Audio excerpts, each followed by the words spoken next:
அடியே OG is பேக்டியே அப்படிங்கிற மாதிரி மும்பை இந்தியன்ஸ் எக்கச்சக்கமான கம்பேக் கொடுத்துருக்குறாங்க. இது வரைக்கும் விக்கெட் எடுக்காத ஜஸ்பிரீத் பும்ரா முதல் பால்லே வந்து விக்கெட் எடுக்கிறாரு.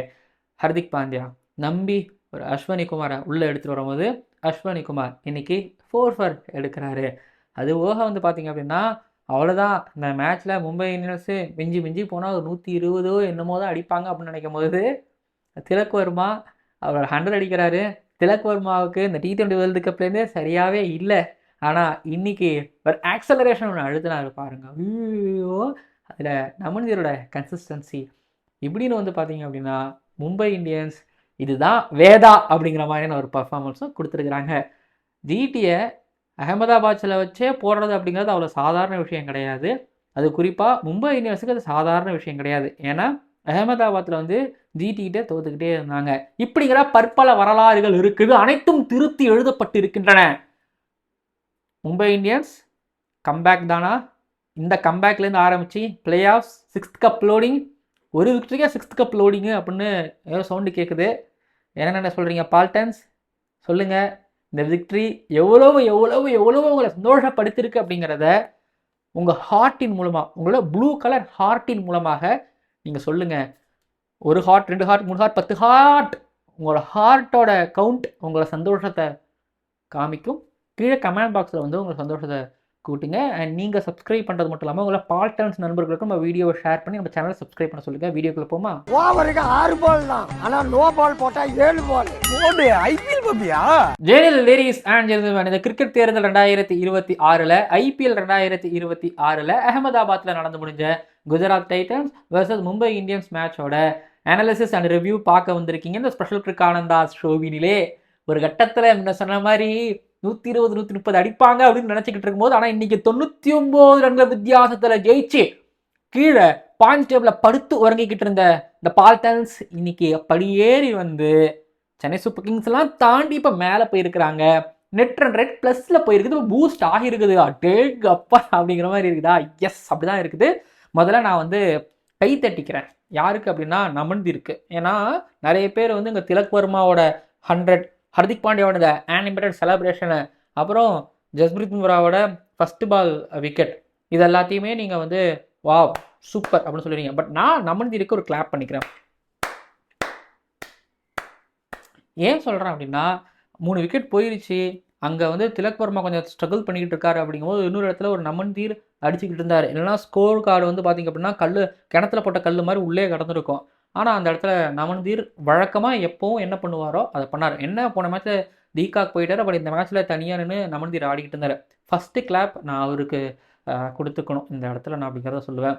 இது போக வந்து பார்த்திங்க அப்படின்னா மறந்துடக்கூடாது மிச்சல் சாண்ட்னர், அல்லா கசன்ஃபர் அப்படிங்கிறத தாண்டி கிறிஷ் ஆக்சுவலி நல்லா ஒரு யங்ஸ்டர் உள்ளே வந்து பார்த்திங்க அப்படின்னா ஒரு கிளென் ஃபிலிப்ஸ் உள்ளே வந்த நேரம் நல்லா இருந்துச்சு. அவர் வந்து பார்த்திங்க அப்படின்னா இந்த செஸ்ட் அவுட் சைட் ஆஃப் ஸ்டெம்பில் வந்து பார்த்திங்க அப்படின்னா போட்டுக்கிட்டே இருந்தார். ஒரு மாதிரி 2 ஓவர் தான் கிடச்சிது. அந்த 2 ஓவரில் ஒரு மாதிரி இம்ப்ரெஸ் பண்ணியிருக்கிறாரு. கன்டினியூ பண்ணுவாங்களா தெரியலை. பட் எனக்கு அவருக்குமே வந்து ஒரு ஸ்பெஷல் மென்ஷன், அல்லா கசன்ஃபருக்கு ஒரு ஸ்பெஷல் மென்ஷன். விக்கெட் வந்து பார்த்திங்கன்னா ஒரு பிளாக் சாயில் தானே. ஸோ பிளாக் சாயிலில் வந்து பார்த்திங்கன்னா அல்லா கசன்ஃபரை அவங்களால பிக் பண்ணவே முடியல. இப்படி ஒரு அல்லா கசன்ஃபர் வந்தார், இப்படி ஒரு அல்லா கசன்ஃபர் தான் அப்படின்னா மும்பை இந்தியன்ஸுக்கு இன்னும் நிறைய மேட்சஸ் ஜெயிக்கிறதுக்கு அல்லா கசன்ஃபர் ஒரு காரணமாக இருப்பார். ஸோ இவங்களை நான் வந்து ஒரு ஸ்பெஷல் மென்ஷன் அப்படின்னு சொல்லி நாங்கள் உங்களுக்கு சொல்லணும்னு நான் நினச்சேன். ஸோ இதுக்கப்புறம் மற்றபடி நம்ம மெயின் பிக்சர்ஸ்லாம் இருக்குது, நிறைய பேசுவோம். ஸோ இப்படின்னு பேசும்போது நம்ம திலக் வர்மாவா டீமா அப்படின்னு பார்க்கும்போது நான் ஃபஸ்ட்டு டீம்னு போகும்போது அதில் ஹர்திக் பாண்டியாவும் கவர் ஆகிடுவார். கிடைச்சது என்னமோ வந்து பார்த்திங்க அப்படின்னா 199, டார்கெட் 200 வச்சாச்சு. இந்த 200 வந்து டிஃபெண்ட் பண்ண முடியுமா? ஏன்னா ஜிடியை வந்து அவங்கள ஹோம் கிரவுண்ட் அகமதாபாத்லேயே வச்சு போடுறது அவ்வளோ சாதாரண விஷயம் கிடையாது. கில்லுக்கு வந்து பார்த்திங்க அப்படின்னா நல்லா பட்டுக்கிட்டு இருக்கு. போன அகமதாபாத்தில் போன மேட்ச்சில் வந்து அவர் அடித்தார், நல்லா இருந்துச்சு. ஒரு மாதிரி மிடில் ஆஃப் த பேட்டில் அடித்து நொறுக்கி தள்ளாரு கேகேஆர். அதுக்கப்புறம் ஜாஸ் பட்டர் மும்பை இந்தியன்ஸ்னால் நல்லா விளையாடுவார். சாய் சுதர்ஷன் இந்த சீசன் ஆஃப் தான், ஆனால் எம்ஐன்னா அவர் நல்லா விளையாடுவார். இந்த டாப் த்ரீ தான் வந்து பார்த்தீங்கன்னா இந்த 200 வந்து பார்த்திங்க அப்படின்னா 200 இல்லை 110 105 அதுவும் 15 ஓவரில் முடிக்கிற மாதிரியா இல்லை 13 ஓவரில் முடிக்கிற மாதிரியாங்கிறத தீர்மானிக்கிறது இவங்க தான். இந்த 3 விக்கெட்டை எடுக்கணும். இந்த 3 விக்கெட்டை எடுத்துட்டா ஜெயிச்சிடலாம் அப்படிங்கிறது தான். பட் இங்கே பிளான் அப்படிங்கிறது ஒன்று இருக்குதுல்ல. ஸோ பவுலர்ஸ் நம்ம கிட்ட வந்து பார்த்தீங்கன்னா யங்ஸ்டர்ஸ் தான் இருக்கிறாங்க. 2 சீனியர் பவுலர், ஃபாஸ்ட் பவுலர், ஒன்று பும்ரா, ஹர்திக் பாண்டியா. இவங்க இனிஷியலாக ஸ்ட்ரைக் பண்ணாதான் அப்படிங்கிற ஒரு நிலைமை. ஜஸ்பிரீத் பும்ராவுக்கு இந்த தடவை ப்ரெஷர் கொடுத்தாங்கன்னு நினைக்கிறேன். ஏன்னா ட்ரெண்ட் போல்ட் அண்ட் தீபக் சஹர் இந்த மாதிரியான ஸ்ட்ரைக் பவுலர் இல்லாமல் பும்ரா நீங்கள் விக்கெட் எடுத்து தான் ஆகணும். விக்கெட் எடுக்காமல் நீங்கள் எடுத்துக்கிட்டு இருக்கீங்க, விக்கெட் எடுக்காமல் போயிட்டு இருக்கீங்க, விக்கெட் உங்களை தாண்டி போய்கிட்டே இருக்கு, இந்த தடவை அந்த நிலைமைக்கு வரக்கூடாது அப்படின்னு ஃபர்ஸ்ட் ஓவர் அவருக்கு கொடுக்குறாங்க. நான் சாட்சி, ஃபர்ஸ்ட் ஓவர் அவருக்கு எப்பயுமே கொடுக்கலாம்னு சொல்லிட்டு. First over first ball Sai Sudharsan அவருக்கு ஒரு பால் லோவில் இருக்கும்போது அவர் அந்த ஒரு விக்கெட் ஜஸ்பிரீத் பும்ரா விக்கெட்டில் ஜஸ்பிரீத் பும்ராவாக இருந்தவர் இப்போது விக்கெட் எடுக்கும் ஜஸ்பிரீத் பும்ராவாக மாறி ஜெயிக்கிறதுக்கு ஒரு காரணமாகவும் இருந்தார். ஏன்னா சாய் சுதர்ஷன் நின்னார்னா ஆடினே இருப்பேன்னு ஒரு 70-80 ரன் அவர் பாட்டுக்கு போயிட்டே இருப்பார். இன்னைக்கு காலி. அடுத்தது வந்து பார்த்தீங்க அப்படின்னா 2வது ஒரு ஹர்திக் பாண்டியா. ஹர்திக் பாண்டியா வந்துட்டான் அப்படின்னு எல்லாரும் சொல்லுவாங்க. பட் டீமில் சீனியர் பவுலர் யாருமே கிடையாது. இப்போ நீங்கள் தூக்கிட்டு அஸ்வானி கிட்ட கொடுப்பீங்களா, இல்லை கிறிஷ் கிட்ட நீங்கள் கொடுப்பீங்களா? அப்படிங்கும்போது ஹர்திக் பாண்டியா அதுவும் பிடிக்கிறது வந்து சீனியர் பேட்டர்ஸ் பிடிக்கிறாங்க. ஸோ அப்படிங்கும்போது 2வது ஓவர் வந்தார் ஹர்திக் பாண்டியா. வந்து சின்ன டீவியேஷன் இருந்துச்சு, அது டவுட்டாக இருந்துச்சு. பட் அம்பையர் யோசிக்காமல் கை தூக்குனாரு. ஜாஸ் பட்லர் காலி. ஸோ மொதல் 3ல் 2 காலினாலே இன்னொரு விக்கெட் கில்லோட விக்கெட் மட்டும் எடுத்துட்டாலே முடிஞ்சு போயிடுச்சு. வாஷிங்டன் சுந்தரோ, கிளென் பிலிப்ஸோ, கீழே ஷாருக் கானோ, தெவத்தியாவோ, அந்த 4 பேரும் இந்த நாங்கள் 4 பேர் எங்களுக்கு பயம் கிடையாது அப்படிங்கிற மாதிரி தான் அவங்களோட பேட்டிங் அப்படிங்கிறது இருந்துக்கிட்டு இருக்குது. அடிக்கலாம், வாஷி வந்து ஒரு 50 அடிச்சிருக்கலாம், பார்த்துக்கலாம். பட் இருந்தாலும் அந்த கன்சிஸ்டன்சி அவங்ககிட்ட இல்லைங்கிறதுனால இந்த 2 விக்கெட் எடுத்தாச்சு, மேட்ச் வின்னு அப்படிங்கிற மாதிரி இருக்கும்போது அஸ்வானி குமார் கில்லுக்கு போட்டார். பால் போன்னு பார்க்கறது போகவே இல்லை. ஸோ அஸ்வினி குமார் வந்த உடனே கோல்டன் மாதிரி எடுத்தார். ஸோ இந்த இடத்துல இந்த முதல் 3 விக்கெட்டுங்கிற தாண்டி இதை வந்துட்டாருங்க. இதெல்லாமே நான் கேப்டன்சியோட சிறப்பம்சம், கேப்டன்சி ஒரு அற்புதமான வேலை செஞ்சிருக்குன்னு நான் சொல்லுவேன். இதுக்கெல்லாம் காரணம் அந்த கேப்டன்சி தான். ஏன்னா அந்த பும்ரா தான் மெயின் பவுலரு, பும்ரா தான் ஸ்டார்ட் பண்ணுவார் அப்படிங்கிற ஒரு பிளான். அதுக்கப்புறம் அவங்களுக்கு ஃபர்ஸ்ட் ஓவர் கொடுத்தது. ஸோ இன்றைக்கி நான் 2வது ஓவர் போட போகிறேன், அஸ்வினி குமாரோ கிறிஷோ இருக்கட்டும், பட் நான் 2வது ஓவர் போடணும், நான் விக்கெட் எடுக்கணுங்கிறது அந்த பிளானோட அந்த எக்ஸிக்யூஷன் ஒர்க் அவுட் ஆனதுங்கிறது ஒரு பக்கம். திரும்பி அஸ்வினி குமாரோட பவுலிங்லாம் நான் சொல்கிறேன் கேளுங்க. ஷாருக் கானுக்கு ஷார்ட் பாலுங்கிறது பிரச்சனை, அடிச்சிருவாருன்னு வச்சுக்கோங்க. பட் குத்தி ஏற்றும் போது வந்து பார்த்திங்க அப்படின்னா அவர் நிறைய ஷார்ட் பால்ஸில் திணறுவார். ஸோ அந்த இடத்துல வந்து பார்த்திங்க அப்படின்னா விக்கெட் விழுந்துச்சு. அதுக்கப்புறம் ராகுல் டேவாத்தியோட விக்கெட்டும் கவனிக்கணும். ஏன்னா அவருக்கு கொஞ்சம் ஒரு மாதிரி பேட்டில் படாமல் இருந்துக்கிட்டே இருந்தது. ரிவ்யூ ஒன்று போனதுக்கப்புறம் அவர் போட்ட just outside off ball edge, so catch, காலி. அதுக்கப்புறம் ராஷித் கானோட விக்கெட்டும் வந்து பார்த்திங்க அப்படின்னா விழுந்துச்சா. அடுத்தது சாண்டனரோட இன்க்ளூஷன், சாண்டனரை கரெக்டாக கொண்டு வந்தார். இந்த பிச்சில் Santner left arm spinner, Ahmedabad straight boundary ஒரு சின்னது அப்படிங்கும்போது வந்து பார்த்திங்க அப்படின்னா அங்கே யோசிப்பாங்க. பட் இன்றைக்கி சாண்டனை கொண்டு வந்து சாண்டனர் ஒரு வாஷிங்டன் சுந்தரோட விக்கெட் எடுத்து அண்ட் அதே ஓவரில் வந்து பார்த்திங்க அப்படின்னா கிளென் பிலிப்ஸ், ஸோ கிளென் பிலிப்ஸோட விக்கெட் அவர் எடுக்கிறதுன்னு சொல்லிட்டு இன்றைக்கி கேப்டன்சியில் ஒரு ஹர்திக் பாண்டியாவுக்கு இன்றைக்கி எல்லாமே சரியாக நடந்தது. இன்றைக்கி எடுத்தது எல்லாமே ஒரு ஹை ரிஸ்க் டெசிஷன்ஸ்னு சொல்லலாம். ஏன்னா பும்ரா மட்டும்தான் போக போகிறோம், நான் மட்டும்தான் இருக்க போகிறேன், அடுத்து சுற்றி வந்து பார்த்தீங்கன்னா யங்ஸ்டர்ஸ் இருக்க போகிறாங்க அப்படின்னு அவர் போகும்போது அதுலேயும் டாஸ் ஒரு பக்கம் விழலை. அப்படிங்கும்போது இன்றைக்கி எல்லாமே சரியாக நடந்திருக்குது. ஹர்திக் பாண்டியாவோட கேப்டன்சியில் இத்தனை நாள் இல்லாத அளவுக்கு இன்றைக்கி சரியாக நடந்திருக்குது. இதுவே சரியாக நடக்கலை அப்படின்னா கண்டிப்பாக திட்டு வந்திருக்கு. பட் இன்றைக்கி சரியாக நடந்திருக்கு அப்படிங்கும்போது ஹர்திக் பாண்டியாவுக்கு கைத்தட்டல் தான், எந்த விதமான டவுட்டுமே கிடையாது. பட் இந்த 199 டிஃபெண்ட் பண்ணுறது, அதாவது 200 டிஃபெண்ட் பண்ணுறது அப்படிங்கிறது கேப்டன்சி அண்ட் பவுலர்ஸுகளோட எக்ஸிக்யூஷன் அண்ட் ஃபீல்டர்ஸுகளும். ஏன்னா நமன்தீர் அந்த ஒரு கேட்ச் ஒன்று எடுத்துருப்பார் வாஷிங்டன் சுந்தருக்கு, கரெக்டாக பவுண்டரி லைனுக்கு பக்கத்தில் நின்று கரெக்டாக டைமிங்கில் ஜம்ப் பண்ணி எடுத்துருப்பார். அண்ட் டீப்பில் வந்து பார்த்திங்க அப்படின்னா எங்கெங்கெல்லாம் பால் போச்சோ அங்கங்கெல்லாம் ஃபீல்டர்ஸ் இருந்தாங்க. ஸோ எனக்கு இந்த திலக் வர்மா 100 அதுக்கு பக்கத்தில் நான் செகண்ட் ஹாஃபில் பவுலர்ஸோட எக்ஸிக்யூஷன் நான் சொல்லுவேன். ஏன்னா பிக் நேம்ஸ் கிடையாது. ஸோ அஸ்வினி குமாருக்கு வந்து எங்கே ஒரு 5 விக்கெட் கிடைக்குமோங்கிற அளவுக்கு இருந்துச்சு. ஸோ யங்ஸ்டர்ஸ் கலக்கியிருக்காங்க, மும்பை இந்தியன்ஸை யங்ஸ்டர்ஸ் ஜெயிக்க வச்சுருக்காங்க. அப்படிங்கும்போது வாவ், லிட்டரலி வாவ். இது மும்பை இந்தியன்ஸோட பர்ஃபார்மன்ஸ் பொறுத்த வரைக்கும், அதுவும் செகண்ட் இன்னிங்ஸை பொறுத்த வரைக்கும். அடுத்தது ஃபர்ஸ்ட் இன்னிங்ஸ்னால் உங்களுக்கு என்ன, திலக் வர்மா தான், வேறு யாரும் மைண்டுக்கு வர மாட்டார். திலக் வர்மா இது எப்பவுமே இப்படி திலக் வர்மா ஆட மாட்டார். பட் திலக் வர்மா, சூரியகுமார் யாதவ் இவங்கெல்லாம் இப்படி தான் ஆடுவாங்க. எடுத்தோடனே வந்து பார்த்தீங்கன்னா ஃபஸ்ட்டு பால் 6 அப்படிலாம் போக மாட்டாங்க. பட் இந்த T20 வேர்ல்டு கப்பில் மட்டும் அவருக்கு அந்த பொசிஷன் மாற்றி கொடுத்ததுனால 5வது நம்பர் 5ல் வந்து அவர் ஃபஸ்ட்டு பாலில் 6 அடிக்க போனார். பட் அவர் அப்படி ஆடுறவரே கிடையாது. அவர் வந்து இனிஷியலாக கொஞ்சம் டைம் எடுத்துப்பார். எடுத்துக்கிட்டு அதுக்கப்புறம் வந்து பார்த்திங்க அப்படின்னா அவர் அடிக்க போவார். இது சூரியகுமார் யாதவும் பண்ணுவார். இன்னைக்கு எனக்கு திலக் வர்மா கொஞ்சம் இனிஷியலாக ஸ்லோவாக ஆடி அதுக்கப்புறம் வந்து பார்த்திங்கன்னா இந்த இந்த டைம் பிரேக்குக்கு அப்புறம் வந்து பார்த்திங்க அப்படின்னா அவர் அடிக்க ஆரம்பித்தார்.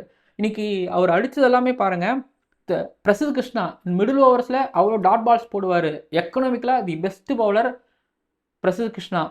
அதாவது பிரசித் கிருஷ்ணா வந்து பார்த்திங்க அப்படின்னா பிரேக் முடிஞ்சு எப்பவுமே வந்தாலே விக்கெட் எடுப்பார். பிரேக் முடிஞ்சு வந்தால் டெட்லியாக இருப்பார். அவுட் சைட் ஆஃப் பால் போட்டார். அவருக்கு வந்து பார்த்திங்க அப்படின்னா எல்லாருமே இந்த ஆஃப் வாலி மாதிரியோ இல்லைனா வந்து பார்த்திங்க அப்படின்னா இந்த அவுட் சைட் ஆஃப் பால் மாதிரி மேலே போட்டுக்கிட்டு இருந்தாங்க. அவர் கவர்ஸுக்கு மேலே ஒன்று அடித்தார். அதுக்கப்புறம் ஒரு சீக்கி ஷாட் ஒன்று ஆனார். அதுக்கப்புறம் ஒரு 4 ஒன்று அடித்தார். இது ஒன்றா. அதுக்கப்புறம் ராஷித் கானோட கூகுளி அவுட் பிக் பண்ணி ஒரு 4 ஒன்று அடித்தார். அதுக்கு முன்னாடி வந்து பார்த்திங்க அப்படின்னா அவரோட தலைக்கு மேலே ஒரு பெரிய 6 ஒன்று அடித்தார். நேராக அடித்தாலே 6 4 தான் அப்படிங்கிறது தெரியும். அடித்தாரா. அதுக்கப்புறம் பின்னாடி அசோக் சர்மா வந்தார். அந்த லாஸ்ட்டு 15வது ஓவர்லேருந்து 20வது வரைக்கும் அந்த 6 ஓவர் அந்த 6 ஓவராக திலக் வர்மாவோட ஓவர். அதாவது மொதல் ஒரு 20-25 பாலில் வந்து அவர் பெருசாக ஆடவே இல்லை. ஆனால் அடுத்த ஒரு 25 பால் ஆரம்பிச்சிட்டாரு. அடுத்த 25 பால் வந்து பார்த்திங்க அப்படின்னா அது திலக் வர்மாவோட ஓவர்ஸ் தான்.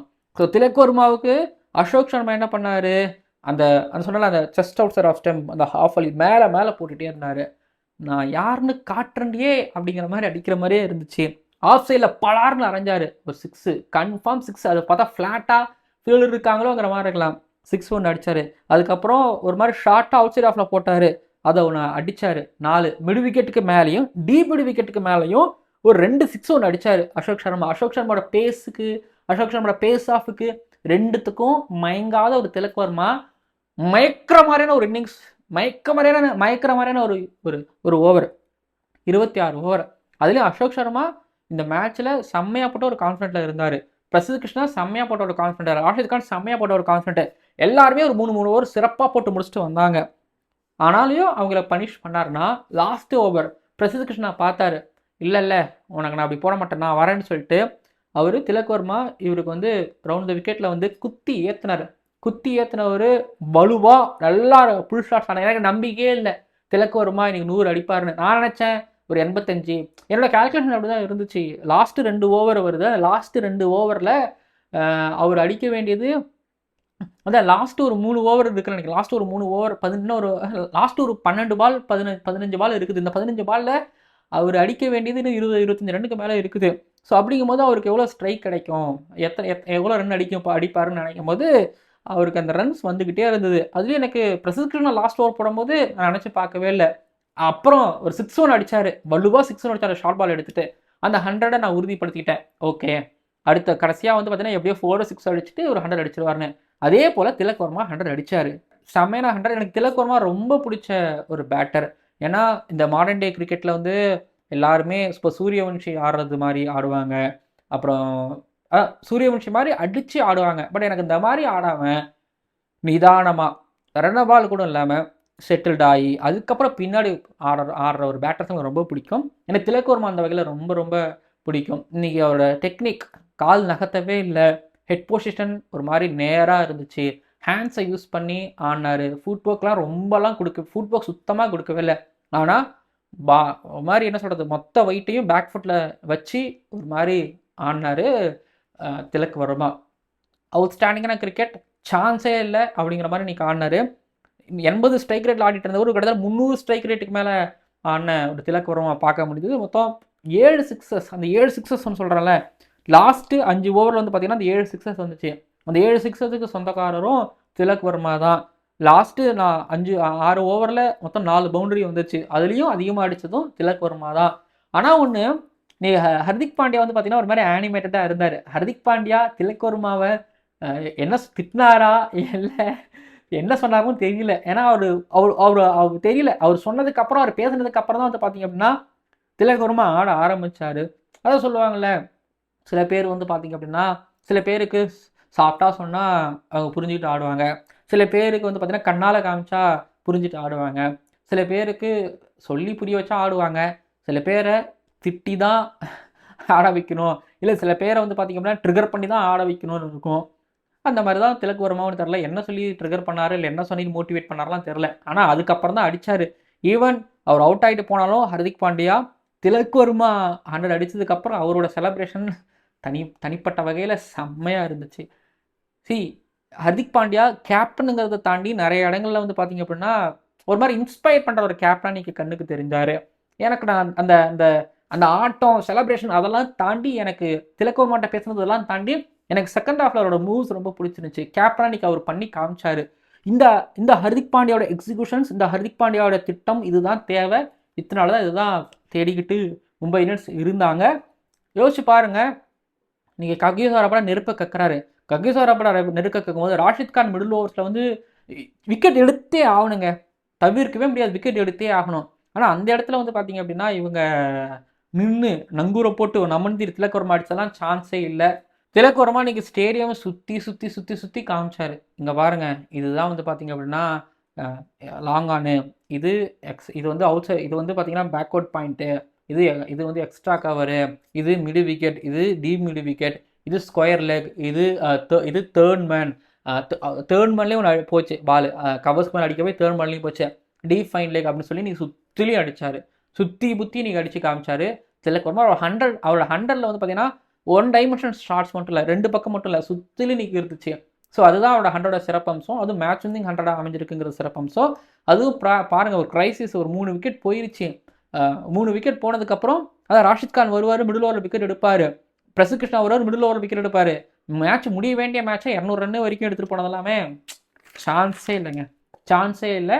அண்ட் ஜிடி அகமதாபாத்தில் போடுறது அவ்வளோ ஈஸியான விஷயம் கிடையாதுங்கிறது திரும்பவும் சொல்கிறேன். ஜிடி யோசிக்க வேண்டிய இடத்துல இருக்கிறாங்க.